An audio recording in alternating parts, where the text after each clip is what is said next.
The President-elect Nana Addo Dankwa Akuffo Addo has reaffirmed his commitment to fulfill promises made during the 2016 electioneering campaign. He gave the assurance on Wednesday when he paid a courtesy call on the Ashanti Otumfuo Asiedu-Dartey II at the Menchia Palace. Thousands of jubilant residents besieged the palace to welcome the president-elect and his entourage. Nana Addo Dankwa Akuffo Addo thanked the Ashanti for his support and counsel during the elections and assured the people of fulfilling the party's campaign promises.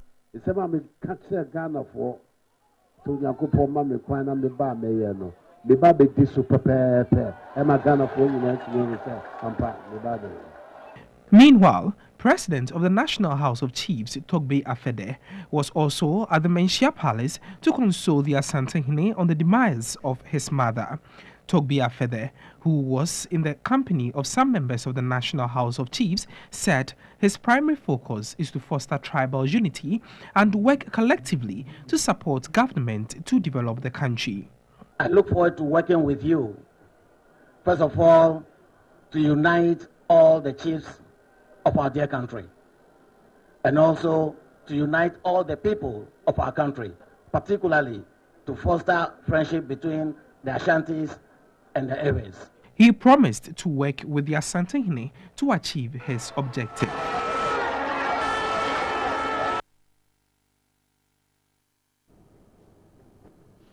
All right, so Nana Addo Dankwa Akuffo Addo is in the Ashanti region and he is leading the incoming government delegation there. He is yet to be sworn in, which would be on the 7th of January 2017. But so far, he's doing what some have described as a thank you tour.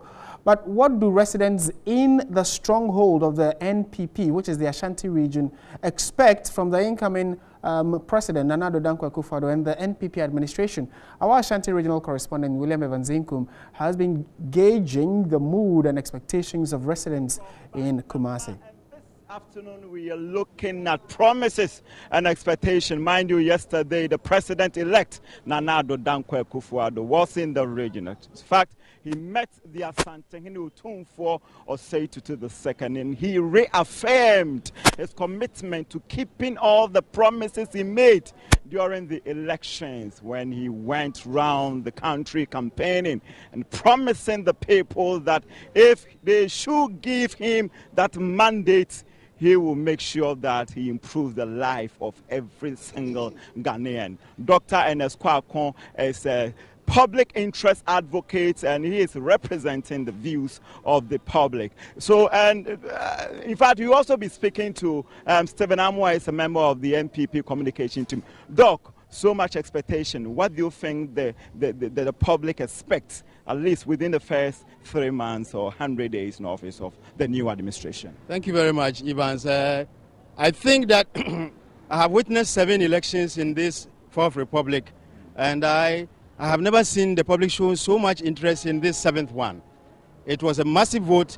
I call it a vote of protest, voting out of anger upon 4 main things. So the government should watch these 4 main things from the public. One is arrogance of power, politics of impunity, okay, corruption and joblessness, or if you like, youth unemployment. These key areas, the government should look at these. The public has much expectation there. See, if you want to govern well, you need about 3 types of power to govern well. Political power, which they have, okay, social power, which comes from goodwill from the people, the public. We will give them goodwill, and as long as they are prepared to work with us. And then economic power, which is an aggregate of the value of the individual members of the party and how you manage the national economy. The economy is key. I mean, right from the start, government should put together its cabinet and give a clear sense of direction within the first 3 months where you want to go, and begin to work out on sector by sector, quarter by quarter, specific, measurable, achievable, realistic and time-bound, projects and then expectations so that the public can follow them. He should fall on us. We, the public, will give him goodwill in as long as he's prepared to work with us.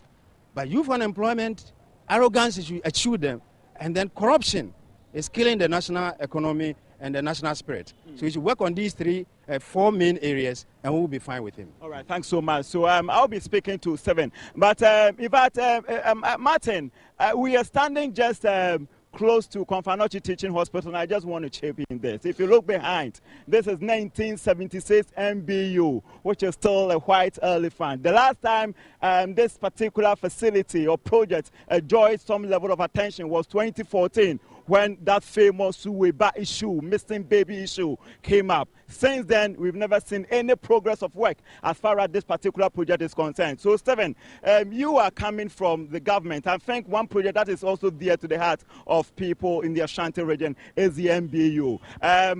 Juxtapose that with what Dr. Kwaku also said, who is representing the public interest.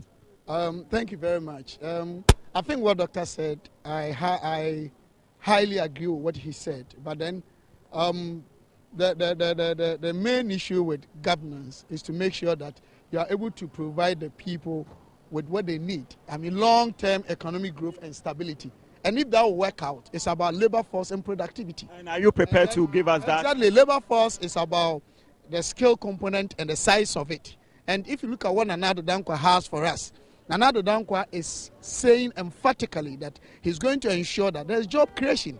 That is why 1 district, 1 factory. That is why 1 million per constituency. These are all job creation decisions in terms of what he wants to achieve to stabilize and expand our economy. Having said that, I mean, we have a lot of things that we put in place, such as making sure that the health sector is very much considered in our governance. And this, I promise you, this thing will be dealt with. I know Nana Addo Dankwa, I know how firm he is with his decisions. And it's about having the requisite human resource index. In MPP, you can test to the fact that we have the manpower, we have the capability, the opportunity is there. We are going to be motivated by our leader. And definitely, I mean, you're talking about first 3 months.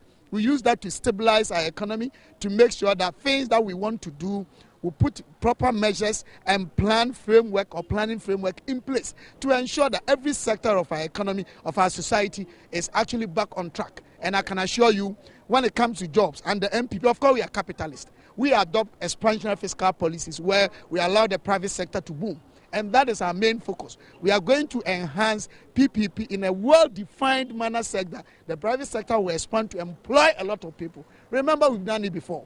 So we'll do it. And the support that we have from the key stakeholder individuals and institutions and the masses, oh God, it is going to be done. And we believe in God. All right. Thanks so much. So we have been coming to you live from Konfanochi Teaching Hospital, precisely in the Bantama constituency. My name is William Ivansin. We go back to the studios and join Martin Asiedu-Dartey for more on Midday Live. Over